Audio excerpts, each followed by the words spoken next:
So there was this thing in the 90s where Hollywood didn't put black people in sci-fi movies unless they played a very small role and they were killed within the first few minutes of the movie. And the reason why is Hollywood didn't think that black people would be around in the future. Surprise. We're still here. And we're marrying your women. Just some of them. The ones you don't want, right?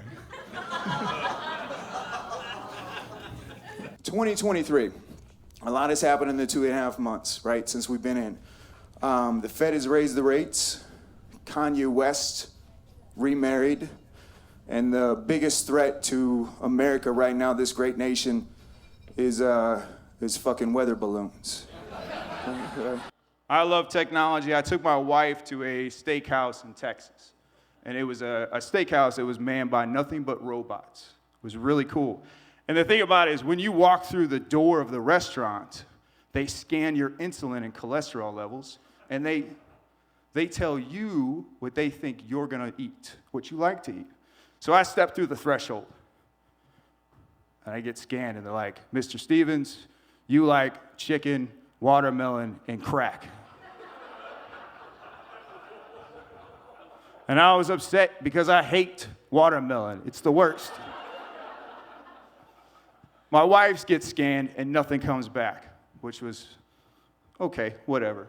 We get to the hostess desk, and the robot behind the desk says, table for 3?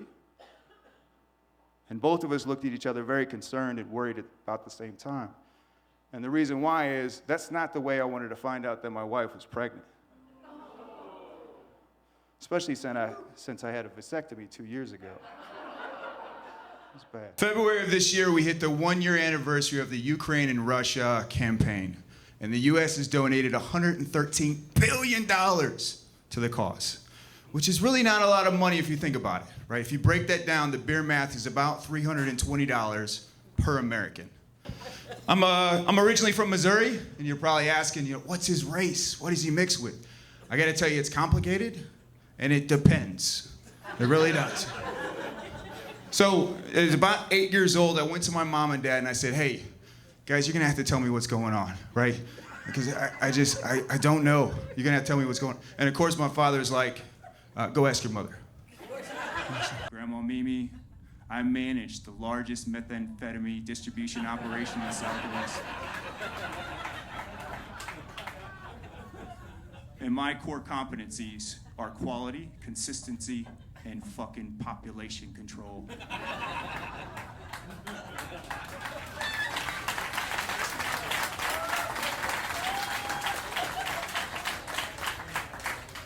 So, needless to say, I haven't been invited to any more family reunions. I did get a call from my Uncle Dunn sometime the next day. He was looking for job opportunities. You guys have been great, thank you.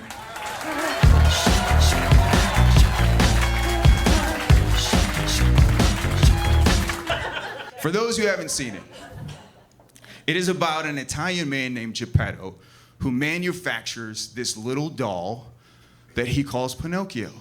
And then he proceeds to spend hours dancing and dry humping this doll until he's exhausted. Which, I got it, man. Do your thing. I don't judge, right? The red flag that came up is when he asked and he prayed that this doll came alive. Then I got a little upset, right? So he goes to sleep, he prays, and then this fairy with German-like features, kind of Aryan look, blonde hair, blue eyes, came down, descends down, and unlawfully enters the home of Geppetto. Brings Pinocchio to life, and then flees the scene. So, and the thing about it is, what I noticed right away, and I know this is a little weird, but this is my observation, is the fairy had breasts, but no cleavage, right? And I know that's weird, but I had to explain this to my 9-year-old. Now, he didn't ask, but I felt like I had to explain it to him. So, what we've got 10 minutes into a recap, 10 minutes into Pinocchio, we've got an unregistered sex offender, and we've got a cross-dresser fairy that unlawfully enters the home of this unregistered sex offender, which is a class 6 felony in the state of Arizona for breaking and entering. Right? So it gets worse. The next day, Pinocchio meets a man named Honest John. Now, Honest John is in the business of trafficking little boys to a place called Pleasure Island. When you're on this island, you're gonna be exposed to this virus that turns you into a donkey if you stay there too long, right? And then from there, you get packaged up and farmed out and shipped out to international, right? So, it sounds kind of Epstein-ish, I know. But one of the things that's really cool is one of the donkeys actually, he escaped, he got away. You guys may know him, Eeyore? Yeah. Unfortunately, he's suffering from manic depression, and he's got a best friend that's a non-binary bear that's got an eating disorder. You guys have been great, thank you. 2 reasons why Jerry told me to come to his lineup, right? One of them is he's a good friend of mine, and he believes in me. Or 2, he was really fucking desperate tonight. So I know in IT, right, we've got a lot of stress. We live a very stressful life, around the clock sometimes. And I gotta tell you, I don't think people outside of IT really understand the mental exhaustion that we go through on a daily basis. Unless you're a 911 operator or Joe Biden's speech coach, you just don't get it, right? You don't get it. Now, I remember getting out of the military and getting my first IT job. And my uncle called me to congratulate me. His nickname is Uncle Done Some Time.